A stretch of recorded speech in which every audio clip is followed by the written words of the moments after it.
ATLiens United podcast, episode 7. We're here. ATL Joe, joined by me. That's right. Blake. We are here.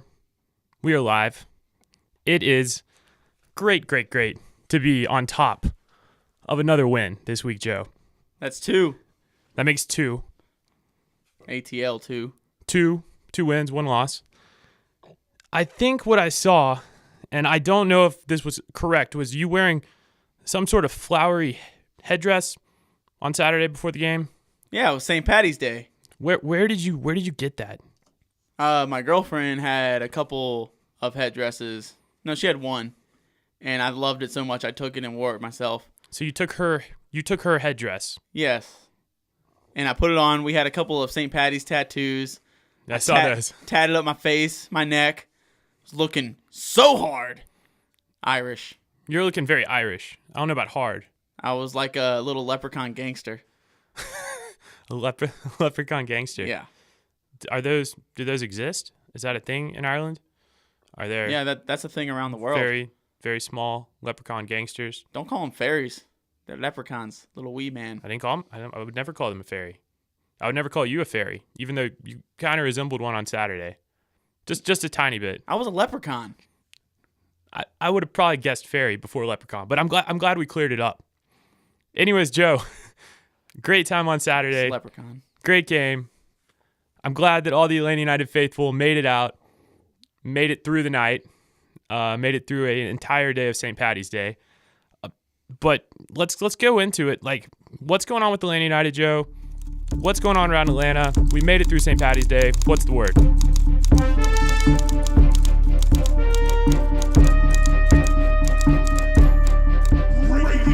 4-1 win. Another great win.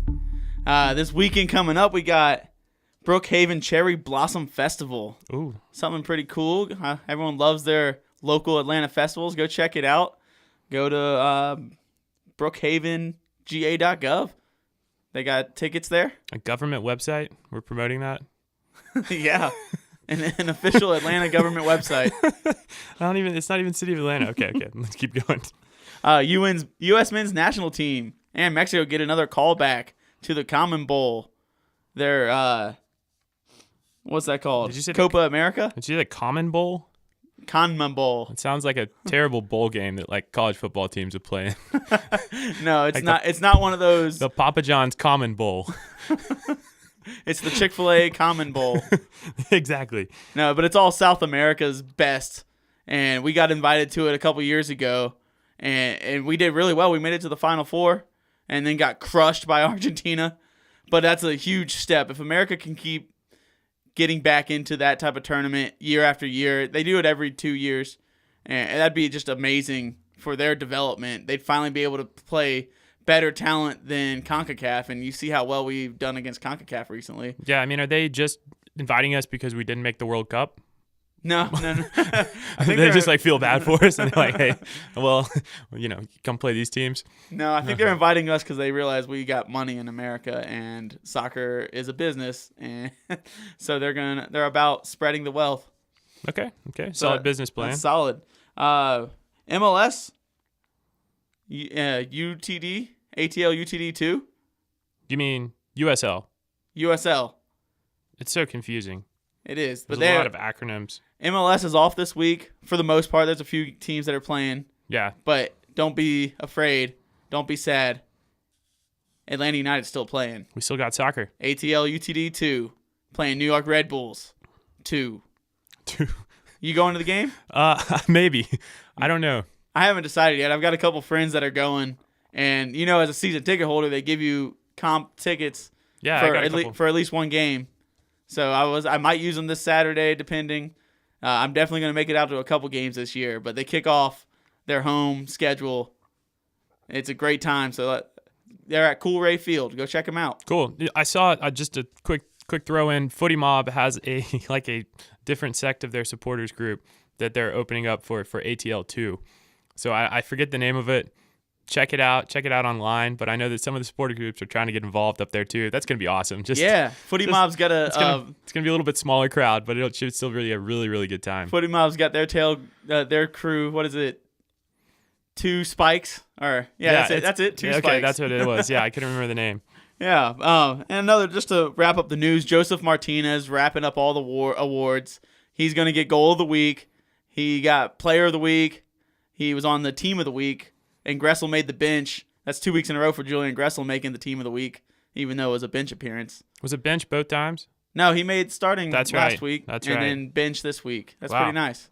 Great for Julian. But some sad news. Injury report. Injury report. Here's our injury report. What you got? Josh, we had a pretty injury-free game until the very end there.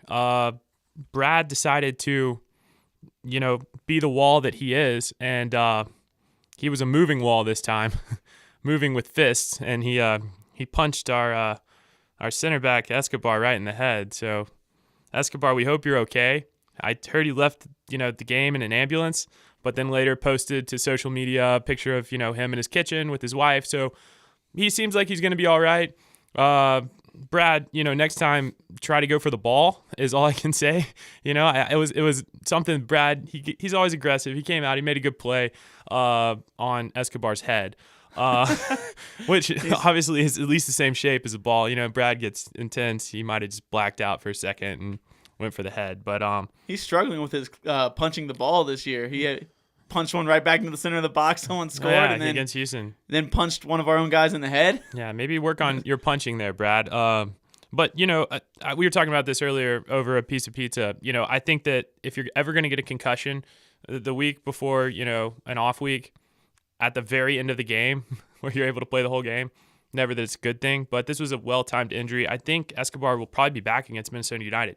That would be my guess. That'd be big. That would wait. We don't have to change our lineup much. Now, I don't know if MLS has like a concussion protocol like the NFL or what they got going on, but I think he should be back unless it's just a really bad concussion. What about Barco? What is his Barco? Barco, this is a quote from Tata. He said, Barco's doing good. He had some images done. I guess he's referring to like an MRI. Maybe, do people still get x-rays? Is that still a thing with muscles? I don't think so. I don't know. Anyways, he said the inflammation's gone down.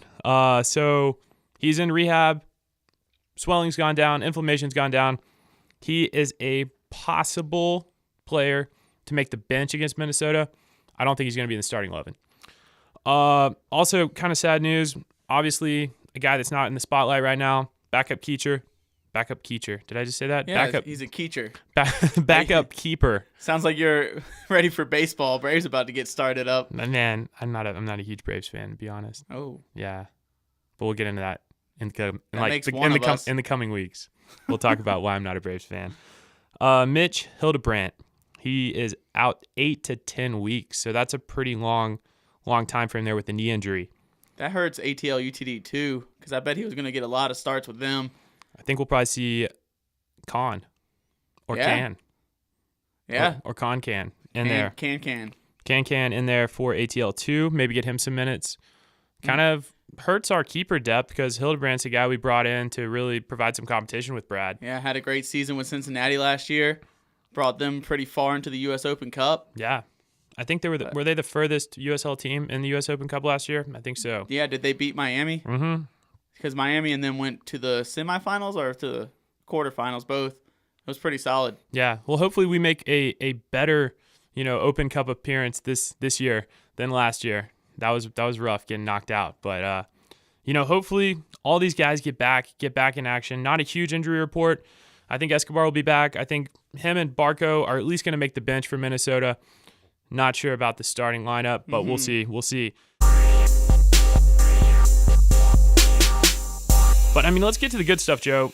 This week we had a great win at home, a great win in front of, a more intimate Mercedes-Benz is the word I'm going to use, just because we had the curtains down, a little bit smaller crowd, but I swear that thing was louder than week one.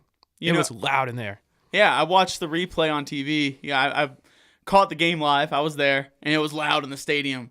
But then going back, you miss a lot being live and having fun with your comrades to the left, to the right, up behind you, everyone enjoying the game. And then I went back and watched the replay to make sure I caught everything. And on TV, so loud. You can barely hear the announcers talk at times. It sounded so good. We have such a great following.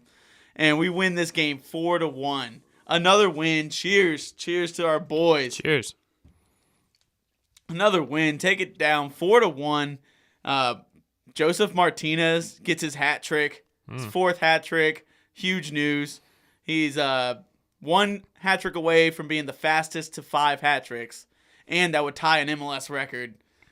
He's going to get it. He did it in 23 games, I believe, and the record's at 55 games. So you need, what do you have, 22 more games before you get there? I think he's 27? got it, especially if we keep getting early red cards. We can just pour it on. And you know what? That may have been a blessing to not may have been. That was definitely a blessing this week, as well as a couple other sketchy starting lineup. You know, we had a couple of players last week you mentioned as players to watch. One of them was Kai Kamara. Yeah. A guy who just scored his 100th goal in MLS, and he was really doing well. He was running into form. Well, midweek, I guess he got an injury, tweaked something, and all of a sudden he's not in the starting lineup. Well, that really hurts your top depth. And then you had Kendall Waston, who is definitely their best player, gets that red card. We'll talk about that in just a second. How about we talk about it right now? Okay. That was Kendall Waston with his... Do you remember what minute that was? I think it was a straight red card. Red card. 13th minute. Kendall Waston. It was a free kick. They throw it into the box. LGP rubbed up against Kendall Waston, fighting for position, and Waston throws that bow. And I watched the replay a couple times, and he definitely contacted with his face. And LGP goes down. Oh, man. Did you see Waston's reaction when they came back? It was priceless. If you haven't checked it out, to our listeners, get online. Check out his face when they first point to the penalty spot. He's like, okay, penalty. I don't know if he just starts sarcastically clapping because he's like, terrible call. But then they show him the red card, and it is the most shocked face I've ever seen. I can't even imitate it. It's just... And this guy goes from pure bliss to pure... Rage. Anger. Rage. And it's hilarious. It's on TV. If you watch the replay, absolutely hilarious. Totally stupid hair, by the way. Going for like the Josef kind of look, but it's curlier, like a curly blonde, flat top. He sees Josef scoring all these goals. He's like, well, I kind of want to have a little bit of that. Comes in, smiling, clapping sarcastically at the ref, gets sent off, and tries to start a brawl in the middle of the field. Absolutely hilarious. Yeah, during the middle of that, he gets one of his other players riled up, Juarez. He gets a yellow card. He starts yelling at the ref, probably who knows what he called him. Yeah. Juarez getting a yellow card. Boom. Boom, yellow card. Yeah. Right off the bat. Oh, what are they doing? All of a sudden, they go card happy. Everyone's getting pissed off. Oh, man. And then, luckily, we get that penalty because on the free kick, I don't know if you noticed during the whole thing going down, Escobar had a point-blank shot, and he just shot it right at the keeper, missed. Yeah, that's a bad shot by Escobar. We got bailed out with the penalty kick. But, yeah, no, I hope Waston had a nice shower. I hope he had a nice, rest of the game from, I'm sure, a luxurious Mercedes-Benz, locker room. Yeah, we've been kind of close to that before. We've been down to the bottom level. Yeah, so I hope that Waston had a great time at Mercedes-Benz watching from wherever he watched the rest of the game from. But definitely check out his face. They probably put him in the holding cell. Absolutely hilarious. For his crimes against Atlanta United. Oh man, that would be great. Like a penalty box deep down below Mercedes-Benz. Yeah, kind of close to our studio here. Right. We're not too far from the holding cells. From the underground. From the underground. But what I saw also, and we got to talk about it, is all this came about from VAR. This was all a VAR decision, and this was a long stoppage for VAR. I don't know if you noticed that. 4 or 5 minutes. That's a long time. And it seems to be a big trend going on around MLS. What do you think about this VAR system? Is it a good thing? Is it a bad thing? Are we doing it right? Are we doing it wrong? I just, I've watched other leagues that use it. I know, the Bundesliga uses it, for example. They have a guy in a booth that's watching, and then he directs to the ref on the field what the call should be. And I like that. You're behind big TVs. You can see clearly what's going on. Yeah. He's in his earpiece. They know exactly what's going on. what we have in the MLS is the ref runs over, behind the goal to this where he got pelted with the beer last year. I don't know if you remember that game. Oh, yeah. That guy ended up in jail. So don't throw beers at the ref. Don't throw beers while he's watching at the VAR, especially. But he goes over and he looks at this. It looks like no bigger than an iPad Mini for about 5 minutes, and it's like, can he actually tell what's going on? He should just look up at the Halo board because they're showing it there too. It's a lot bigger. It's a lot clearer. But this was a questionable call. I don't know if I would have given a straight red. Definitely a penalty in my opinion, but I did go back and read a little bit of MLS rules talking about any contact to the head now. It's by the book. Is by the book. It's a red card. That's what happened, to Assad last year. Yeah. That was, cut and dry. And it happened a couple times just by the book. Anytime any sort of limb goes to the face of a player, that's straight red. And they hold strong to it. So they did it right by the book. It was a kind of a bang bang call, if you will. Yeah. VAR, I think we can speed it up. I think it served its purpose, though, to answer your question. I just think we can improve the systems we have. Maybe just have a guy up in the booth that lets the ref know what call needs to be made instead of him running over to his iPad Mini. I think it's bringing down the game. I'm against it. I don't like the VAR. It slows down the game. It's supposed to be a running clock, 90 minutes. Now you're adding extra breaks into the game. I understand what they're trying to do. They're trying to make every call right, but you need to trust your refs. And I'm just not a fan of stopping the game for so much. It just adds more time, and I don't want to turn this into the other sports that are out there that just have constant breaks. Yeah, and stoppage time I don't think wasn't really a factor. Like I don't remember exactly how many minutes of stoppage time we had in the first half, but I feel like when they're doing stoppage time, they're forgetting VAR time as well. So you bring up some good points. The timing of it, we got to speed it up if they're going to keep going with VAR. But it's definitely been to our favor so far. So far, and you mentioned that as a key because there's going to be a game this season, I'm calling it right now, that there's going to be a VAR incident or two that knock a couple of our players out of the game, and then we're going to lose the game, and we're going to be talking here on this show. You knock on your wooden hammer. Pick that wooden hammer up. Knock on that thing. There you go. That's good. Enough of that. We don't need any of that, Joe. We'll get a VAR. Don't bring that bad juju. Don't bring that bad VAR juju. We're going to move on. We're done talking about VAR. Let's talk about the tailgate, Joe.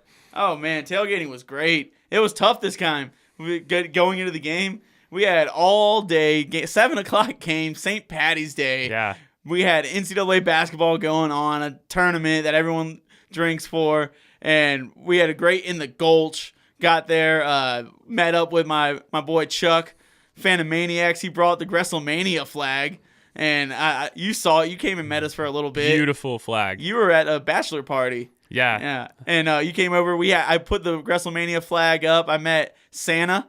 You know Santa? Oh, yeah. I know him. Yeah, no, I saw Santa. Yeah, and he loved our flags. He was great, and I see Santa all the time around the games. I'm glad I finally got to meet him in person. That was fun. And just walking around the Gulch and drinking beers. I brought beer of the week. I brought a couple different things and giving out beers. And I always brought my Golden Spike. And every time I gave out a beer, I hammered it home with the ATL chant. ATL chant. Yeah, but how was your bachelor party? You were chauffeuring of 20 dudes around town? Yeah, my buddy, he's getting married coming up here in April. He wanted to do his bachelor party in Atlanta. So we actually all went to the game. We all sat in the 200 level. So I was in a little less rowdy section, but they weren't ready for us. I was like, hey, guys, we don't sit, the whole game. So we got that going into it. But we had a bunch of fun, played some golf, hung out around Atlanta, did a lot of fun things. But, tailgating on Saturday, that was just a perfect day. It started out with a little shower to cool that weather off, and then just being out in the Gulch all day. Man, it was a perfect day for a night soccer match at Mercedes-Benz. Yeah, and then we got into the game. I jumped in early to try to get a better seat on the side. Didn't bring my flag. I'll bring it next time. We bring both flags. Bring both flags. Brad and WrestleMania. Bring as many flags as you can. All the flags. Bring all the flags. Getting back into the game, though. 4-1. We mentioned the penalty kick, and we mentioned the miss by Escobar. And it was amazing. The first half ended 1-0. We were up a man, and you wouldn't even told it. we ended at 1-0. We blew a bunch of chances. Miggy had another point-blank effort. He missed again. I don't know. Maybe he's just not in form on the front half because he had an amazing game all around outside of the final third. Tracking back, I thought Miggy was fantastic. It's something that watching the replay, I noticed again. The guy is really becoming an all-around midfielder in my opinion. He's tracking back, he's winning tackles, he's winning back possession. Mm-hmm. I loved Miggy's play this game. Missed a couple sitters, but you know what? He's got that grit. He's gonna come on form in my opinion and start putting those away. That'll come with time. Yeah. Especially if he keeps playing as he is. He's dancing around players, doing some jukes, still passing, putting balls in that no one else can fit a ball into there. He's got it. And he's just, really holding down that center of the midfield. And he's playing all over the place. And the new formations really opened him up. Right. And then, of course, we had the own goal, to kind of get us back going. Yeah. Did Gressel get an assist? Do they count assists on own goals? Man, that is a stat we're going to have to look up. Got to look that up. I have no idea. I think an own goal is just an OG. Because Gressel made a great pass, and if the guy missed the ball, Josef was sitting there on the back post, and he's not going to miss it. Yeah. And then, another thing I noticed is that, Miggy, we were just talking about him missing a sitter. He had a fantastic assist on a through ball where we played advantage. He got clipped at the very end of the through ball. He played to Josef. Another one. Josef stares down the keeper, and that was a sweet finish in my opinion. That keeper would dive into his left the whole time. Yeah. Josef was looking, and he thought he was going to bend it around him in that corner, and then Josef just pulled it near post. And it just made him look like an idiot, just like he did on the first penalty. Yeah, and that was much like last week with Miggy opening up Josef on another fast break, and Josef's just holding that line like he always does, and he gets released by Miguel right down and then finishes it. His finishing ability is unbelievable. I want to look up his stat again of goals per 90 minutes because he's got to be up there with over 1 goal per 90 minutes. Definitely this season. Yeah. With 4 goals already. Well, what's crazy? He was in the keeper's head the whole game. I mean, I've played keeper before. Yeah. I played keeper with the team that you were on one game, and sometimes those strikers that lurk offside, and normally I'm the guy from the supporter section yelling, "Get onside, Josef, get onside." But those guys get in your head because you're a keeper. You're trying to, organize the defense, and then there's just this guy. He's lurking offside. You're like, this guy's offside. He's been offside the whole game. And then he's lining up offside. He's lining up offside. And then he just sneaks back on at the last second, makes that run through, makes you look like an idiot, sends you the other way. Josef, he dominated this keeper this game. Obviously with the hat trick, his third goal, a fantastic header. But just a fantastic game from Josef Martinez. Yeah, his final goal, the third goal, came from an assist from one of your own. He's one of our own. He's one of our own. Andrew Carlton. He's one of our own. Man, that was great. 13 minutes on, and he gets an assist. Oh, man, the kid finally made it on. They finally gave him a shot, and he didn't disappoint. Frosted orange. I loved it. He came on. He played great in his 13 minutes there. He was ready and eager to go on, and the kid he's a man. Just a 17-year-old man. Don't call him a kid. He's one of your own. He's one of our own. But no, this guy's got the potential to be world class. I really believe it. I know we're hyping him up a lot. So I'm going to try to temper expectations. But, getting his first action a little bit last week, he got 1 minute, if that, 1 touch. This week he only gets in for, not even a quarter of the game, gets himself an assist. Yeah. Had some great touches. I wish he had more game time because it would have really been a match of Carlton versus Canadian Carlton. And I stand by my fact that I stated, at the beginning of the year. I really think in an attacking sense, if we're down a goal, this is the guy to bring on right now off of our bench. I really think Carlton's that first guy off the bench. Well, and he helped prove you right here. And I thought it was a really good matchup between the 17-year-olds going at it. You had Alphonso Davies on Vancouver, the Canadian. Yeah. He was killing it. He was the only solid player on Vancouver, and all day was just showing how good he was. And actually, he came up. There was one clip that kind of epitomizes the weaknesses of Atlanta's defense during the 3-5-2. Mm-hmm. And he started the turnover. He stole the ball. He just made Gressel lose his jockstrap. Yeah. Dribbled between 2 other players. Shrugged off Escobar, who kind of backed off too once he shrugged him off. I don't know why he did that. And showing our back line as he moved the ball around to Breck Shea, the Targaryen, who moved it to the other side. The only person on our team, as you see, is LGP steps up and tries to close down space. As they're moving the ball around the back, McCann, it was just sitting there. Parker's just sitting there, not closing down space. And then I forget who it was on the right side, rips one, beats the goalie, hits it off the post. That was possibly their best chance. And no one's closing down space on the back end. LGP is, but he can't close down space on 4 players. Yeah. And so that's kind of the weakness that I'm seeing.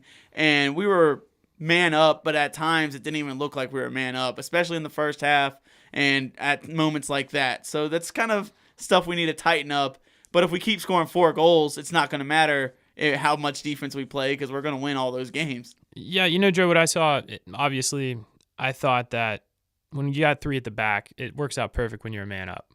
But we'll see how this defense continues to hold up, against a full-strength team if we continue to stay with 3 at the back, because our wingbacks are bombing up almost equal with Josef at times. I know we were watching the replay together.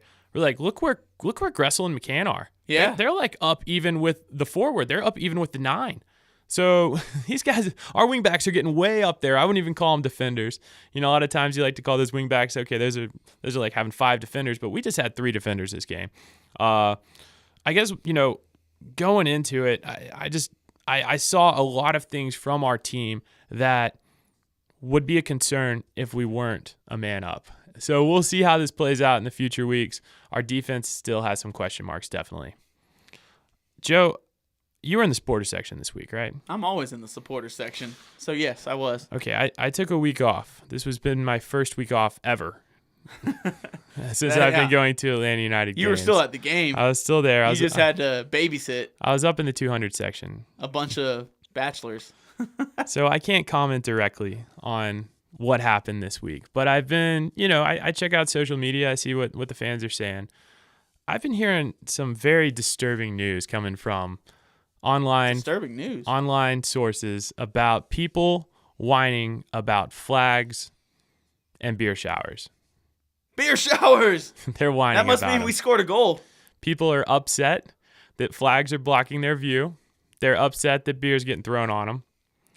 And I guess they forgot that they bought tickets for the supporters section. The rowdy and proud section is what it's going to eventually be called. There's 50,000 other seats in the stadium that these people can sit in if they're not into the atmosphere. The supporter section is what sets the tone for the entire stadium. The flags, the noise, the chants, and yes, the beer showers are crucial to what we got going on. So, in my opinion, we are pro-flag. I wave a flag myself. I am pro-flag. I am pro-beer shower. Don't throw cans at people, please. No, don't throw cans. But I think if your beer's more than halfway empty and we score an awesome goal, chuck that thing responsibly. You probably had enough at the tailgate anyways. You're probably sick of beer at the time. Throw it responsibly. Score a goal. You're so excited. Just beer shower. Throw it responsibly. But, I don't want to hear it anymore about people whining. Go sit in another section. That's just my personal take on it. It's a supporter section for a reason. It needs to be rowdy. If we try to tame down the supporter section, we're going to lose our atmosphere. We need more flags. Can't do that. We need more beer showers. We need more chants. My rant's over, but we need to keep the atmosphere. And, yeah, let's bring more flags next week. You and I are both going to bring a flag in. WrestleMania is bringing or it. next month. WrestleMania is sad. making it into the game next week. Alongside Brad. I failed bringing him this time. We'll bring WrestleMania. We'll put him up next to Brad Guzan. He's big. He's tall. He's WrestleMania. He's WrestleMania. But, yeah, no, I want to see the supporter section keep its atmosphere because this game was fantastic. They were rocking on TV. I thought the capos were on point. I thought the chants were great. I love that new Spanish chant. I don't know if you heard it. It's like a takeoff of Vamos Atlanta, but it's Vamos ATL. If you guys haven't heard it, look it up. It's an awesome new Spanish chant. If I knew Spanish better, I would learn the words and sing it for you guys right now. But Joe and I will learn it and sing it next week for you. I may have had too many of those Spanish beers at the Of game. those Dos Equis. to distinguish between English and Spanish. Yeah. Towards the end. Yeah, you did have some. Too you many did have beer some- showers. You did have some beers during the week, right? It's time. I think I'm ready for a beer now. Every week. That's right. And I got my golden spike. Josef Martinez decided to pass it off. So I'm going to use that to open it. He's got enough awards. We got a Soft J coming from Red Hare. And it's a New England style pale ale. And they Looks say like an orange Fanta. they say it's juicier than yours. Let me open it real quick and give it a try. Hey. Oh, I went early. I haven't done it yet. Ready? I'm ready now. Hey. Oh. Oh. There That we was go. fantastic. We're going to have to get new studio equipment if you keep that up, Joe. I need to stop hitting it so hard. Yeah. Let's taste it. Maybe save those for the tailgates. Yeah, that one, This is a New Tastes- England style IPA, I believe. New England style, but it you can taste a bunch of orange in that one. It tastes like an orange soda filled with hops. Yeah. It definitely doesn't taste like a New England style pale ale. Kind of like an orange Fanta IPA.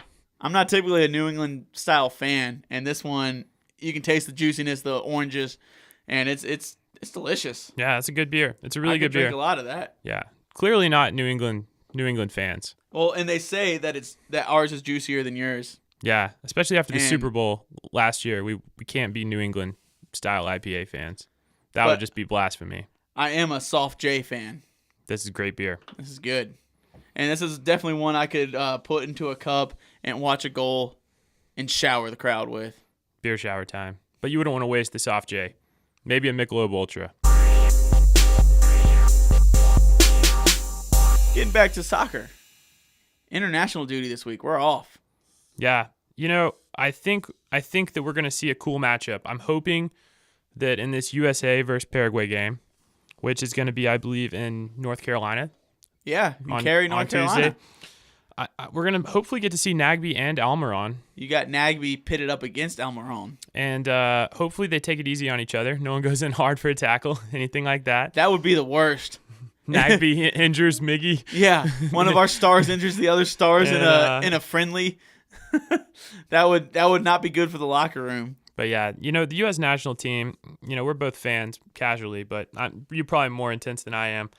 I watch all of their games. I'm Just- pretty big into it. But Paraguay, part of the reason we're playing them is they lost out on the World Cup too. Right. They had a game against Venezuela, Josef Martinez's team. Venezuela had no chance of making the World Cup. All Paraguay had to do was win that game, and Venezuela was the bottom of Common Bowl. And Paraguay could not get it done. Venezuela came back and won. I think that was either their first or second win of the entire qualifying.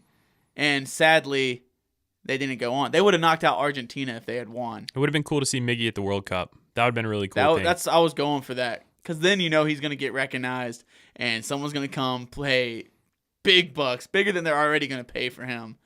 I really wanted him to be in the World Cup, but sadly he won't be there. Neither will Nagby. But we don't have to worry about him, leaving Atlanta during the World Cup and getting hurt. That's true. Maybe for a transfer, but we're not gonna have to worry about him. So we got a lot of international players on our team that aren't going to go to the World Cup. Maybe this was Tata's master plan. Yeah. No one goes to the World Club Cup. over country. Club over I don't country. care what country you're from. Our club is over it. Speaking of Tata, I think it's time that we need to get more in depth into this lineup from last week and go into Tata's tactics. Tata's tactics. Or the starting love. Starting 11.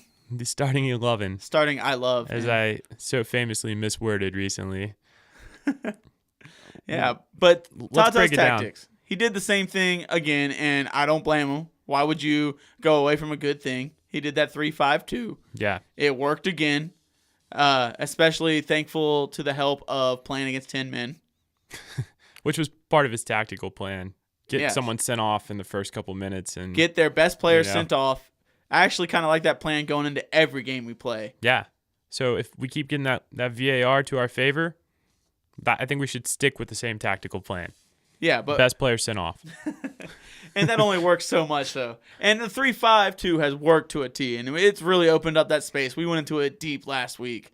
But another question that we've got to ask, and we've kind of briefly talked about it, you know who's looming in the wings, who's starting to get ready?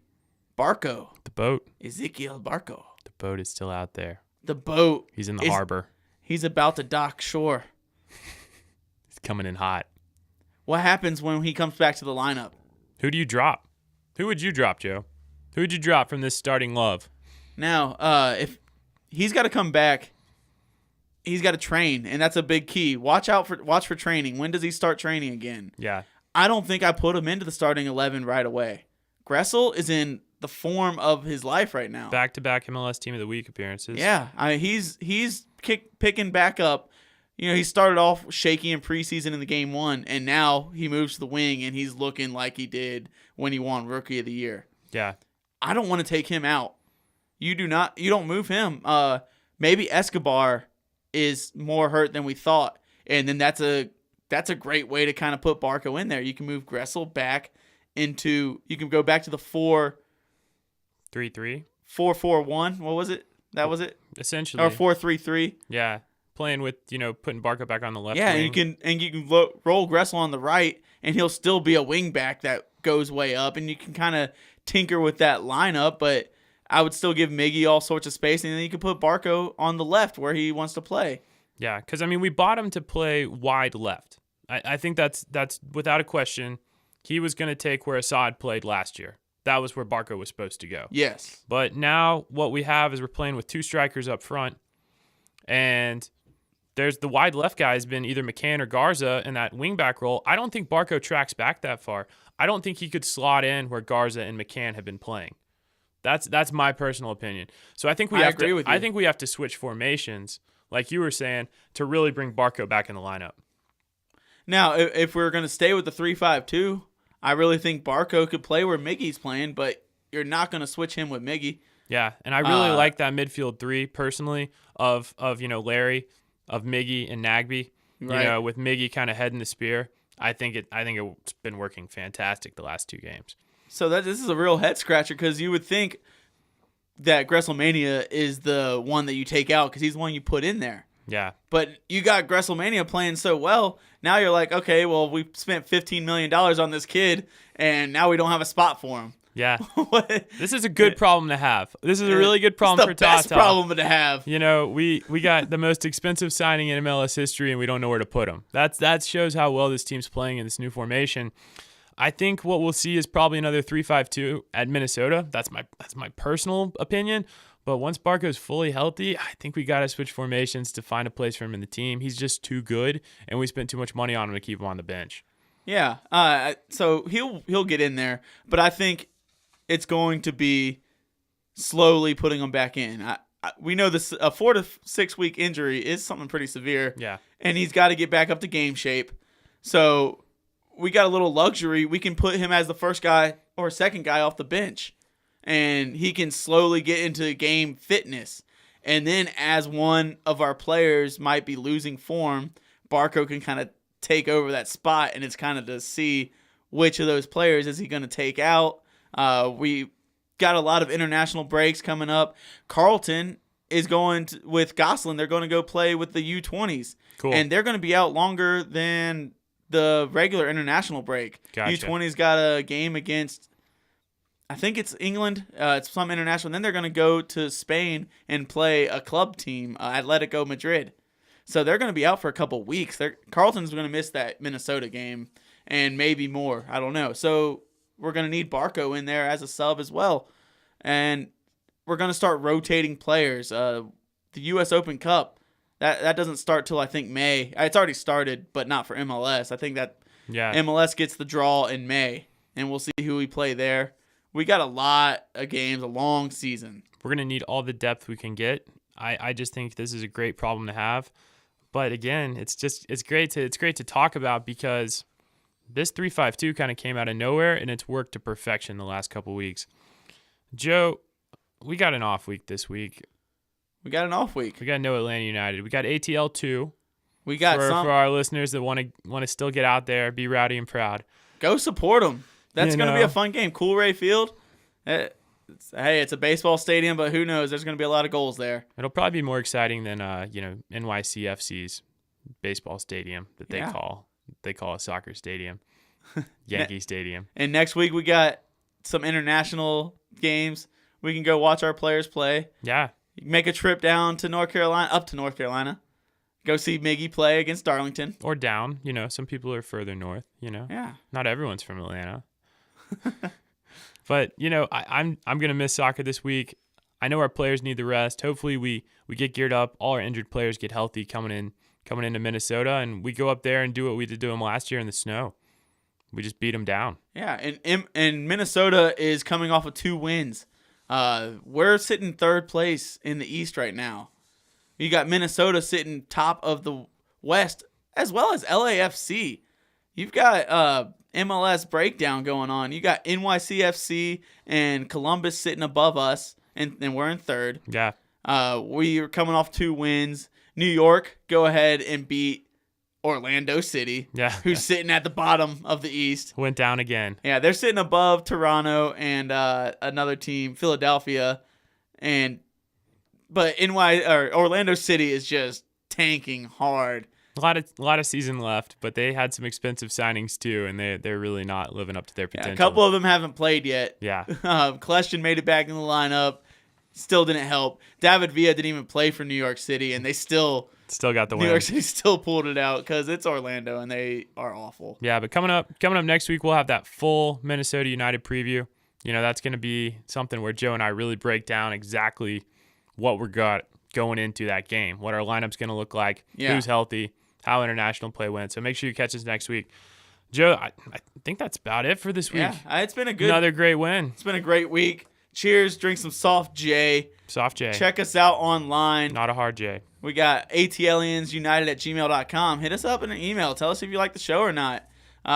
If you guys like our stuff, we got some swag. If you've seen our flags, Chuck at Phantom Maniacs has been doing a great job. Makes those flags. They're amazing. Check out the WrestleMania flag next game. WrestleMania. It's an awesome flag. Hit us up. We're on Twitter. We're on Instagram. We're on Facebook. We've been posting. And, we love all you fans. Just if you see us at the game, cheers. I'll give you a beer. And just keep listening. Yeah. We love you guys. Don't forget about us. Yeah. Don't you forget about me. We're going to have to do some more chants next week, though. Because Atlanta United doesn't play next week. Don't you like that song? Forget about Darlington. Darlington. Don't you forget Nagby. Oh, I like that one. don't.